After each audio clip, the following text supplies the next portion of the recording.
بسم اللہ الرحمن الرحیم۔ علیکم ورحمۃ اللہ وبرکاتہ۔ آپ حضرات سے ایک درخواست ہے کہ تھوڑا قریب آ جائیں،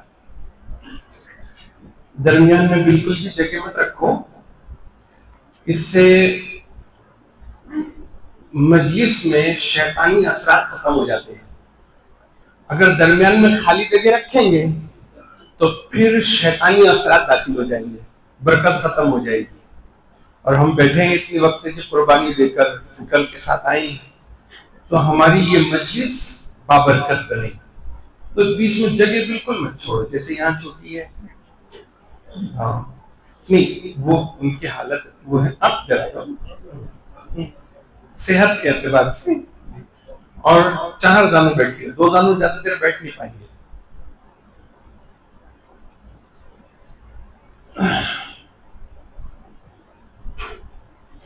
الحمدللہ وکفى وسلام علی عباده الذین اصطفى، اما بعد فاعوذ باللہ من الشیطان الرجیم، بسم اللہ الرحمن الرحیم۔ إنما يعمر مساجد الله من آمن بالله واليوم الآخر وأقام الصلاة وآتى الزكاة ولم يخش إلا الله فعسى أن يكونوا من المهتدين۔ صدق الله مولانا العلي العظيم، وقال النبي صلى الله عليه وسلم: أحب البلاد إلى الله مساجدها، أو كما قال عليه الصلاة والسلام۔ ایک مرتبہ دل کی گہرائیوں کے ساتھ اور پوری محبتوں سے اپنے پیارے آقا محمد رسول اللہ صلی اللہ علیہ وسلم پر درود پاک پڑھ لیجئے۔ اللہم صلی علی سیدنا محمد وعلی آل سیدنا محمد واصحابہ وازواجہ وبارک وسلم۔ سب سے پہلے تو میں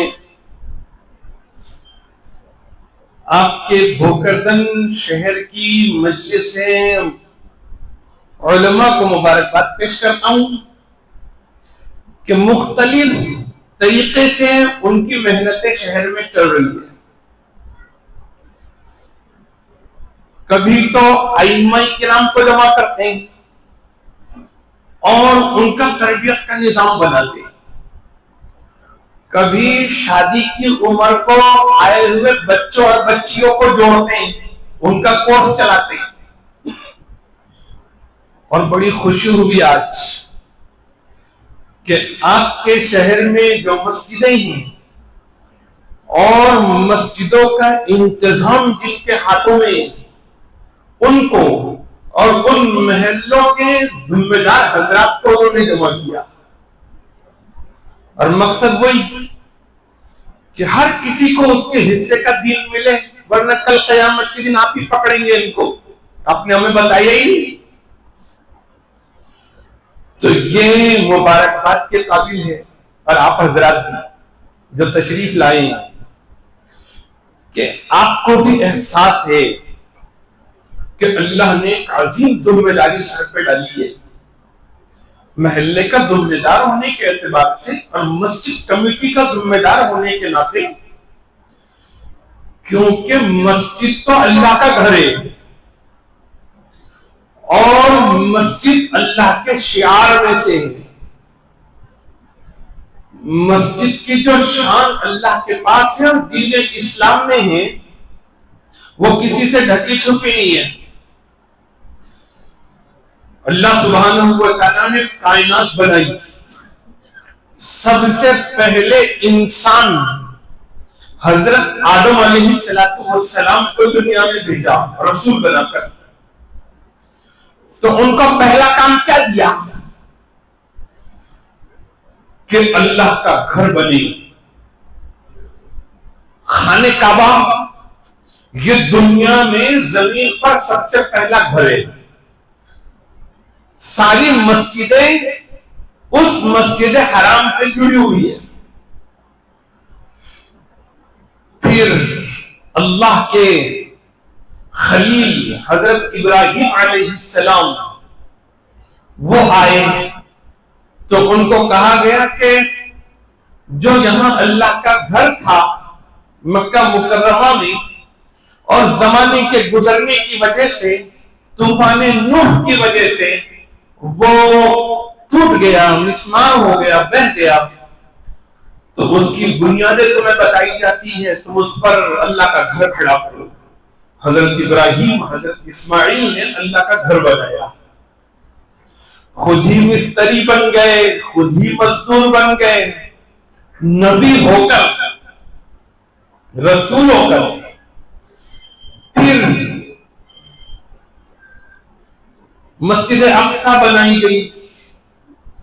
حضور صلی اللہ علیہ وسلم جب بھیجے گئے تو ہمارے آقا صلی اللہ علیہ وسلم کے لیے تو مسجد حرام تھی مکہ میں، خانہ کعبہ، لیکن حالات بڑے سخت تھے. حضور صلی اللہ علیہ وسلم کے مشن کو، دعوت کو اور دین کو قبول کرنا تو دور کی بات، یا ان کو کام کرنے دینا دور کی بات، الٹا مخالفت پر لوگ تھے. حالات بڑے سخت تھے. نماز پڑھنی ہوتی تو چوری چھپے پڑھنی ہوتی. مستقل حالات میں رہے مکی زندگی میں، موقع ہی نہیں ملا کہ جو اللہ کا گھر حضرت ابراہیم کا بنایا ہوا تھا اس کو آباد کر سکے، کیونکہ وہ تو مشرکوں کے قبضے میں تھا. یا نیا گھر اللہ کا بنا سکے. جیسے ہی ہجرت ہوئی اور سرکار مکہ سے نکلے اور مدینہ پہنچے تو مدینہ میں جانے سے پہلے قبا میں پڑاؤ ہوا. تو آپ نے فکر کی اللہ کا گھر بنائیں گے، تو مسجد قبا وہ بنائی گئی، جس کو بتایا گیا کہ اس کی بنیاد تقوی پر رکھی گئی ہے. یہ حضور کے ہاتھ سے بننے والی پہلی مسجد تھی. اس کی اینٹ بھی حضور نے اپنے ہاتھ سے رکھی، پھر حضرت ابوبکر نے، پھر حضرت عمر نے، سارے صحابہ نے. جیسے سب کام پہ لگے تھے، سرکار بھی کام کر رہے تھے. حضور کو اس مسجد سے بہت محبت تھی. مدینہ جب گئے تو مدینہ میں اپنا گھر بنانے سے پہلے پیارے آقا نے اس بات کی فکر کی کہ یہاں اللہ کا گھر ہونا چاہیے. جو مسجد نبوی ہے وہ بنائی گئی. حضور صلی اللہ علیہ وسلم یہاں امام بھی ہے، نماز پڑھاتے ہیں، ذمہ داری پوری کرتے ہیں نبوت اور رسالت کی. لیکن مسجد قبا کو نہیں بولتے کیونکہ وہ پہلی مسجد تھی. ہر سنیچر کو جایا کرتے تھے اور وہاں 2 رکعت نماز پڑھتے ہیں. اللہ کو بھی مسجد پسند، رسول اللہ کو بھی مسجد پسند، ایمان والوں کو بھی مسجد پسند. بلکہ ایمان کی نشانی اللہ سبحانہ و تعالیٰ نے جو سب سے بڑا حکم کیا ایمان والوں کو وہ ہے نماز. اور قرآن کریم میں جتنی مرتبہ نماز کا حکم دیا گیا ہے اتنا کسی اور عمل کا حکم دے دیا گیا. لیکن حکم دینے کا انداز اللہ کا کیسا ہے؟ یہ نہیں کہا ادوا الصلاۃ، نماز پڑھو، یہ نہیں کہا اقیموا الصلاۃ، نماز قائم کرو. نماز قائم کرنا کس کو کہتے ہیں؟ تو بزرگوں نے لکھا کہ نماز قائم کرنے کا مطلب یہ ہے کہ اب نماز کے لیے جگہ دیکھو اور قیمت دے کر جگہ خریدو، یا للہ کسی نے خوش دلی کے ساتھ دی ہے تو وہ جگہ لو، کسی کی جگہ قبضہ نہیں کر سکتے، اور خوش دلی کے ساتھ اس میں اپنی رقم خرچ کرو، اچھی جگہ لو، اس کے اوپر ضرورت کے حساب سے تعمیر کرو، یہ بھی نماز کو قائم کرنا ہے۔ پھر اس میں اچھا سا امام رکھو، اس میں اچھا مؤذن رکھو، اور محلے میں ایسی محنت کرو کہ سب مسجد میں آئیں اور جماعت کے ساتھ نماز ہو، اور وہ بھی پورے اس کے فرائض واجبات مستحبات کے ساتھ اور وقت کی پابندی کے ساتھ، اور یہاں سے ہر گھر میں دین پہنچے، اس کو کہتے ہیں نماز کا قائم کرنا۔ تو کیا حکم ملا مسلمانوں کو؟ سب سے زیادہ مرتبہ نماز قائم کرنے کا۔ اللہ سبحانہ و تعالیٰ کا ہم پر اتنا بڑا کرم ہے کہ اللہ نے ہمیں مسجد کے آباد کرنے کی محنت میں لگایا۔ اللہ نے قرآن کریم میں فرمایا انما یعمر مساجد اللہ، بے شک اللہ کے گھر کو وہی لوگ تعمیر کرتے ہیں، اس کی حفاظت کرتے ہیں، اس کے انتظامات کرتے ہیں، اس میں نمازیوں کو بڑھانے کی محنت کرتے ہیں، جماعت کا نظام بناتے ہیں، امام رکھتے ہیں، مؤذن رکھتے ہیں، خدام رکھتے ہیں، سارا اس کا نظام چلاتے ہیں۔ یہ کون کرتے ہیں؟ من آمن باللہ، جو اللہ پر ایمان رکھتے ہیں۔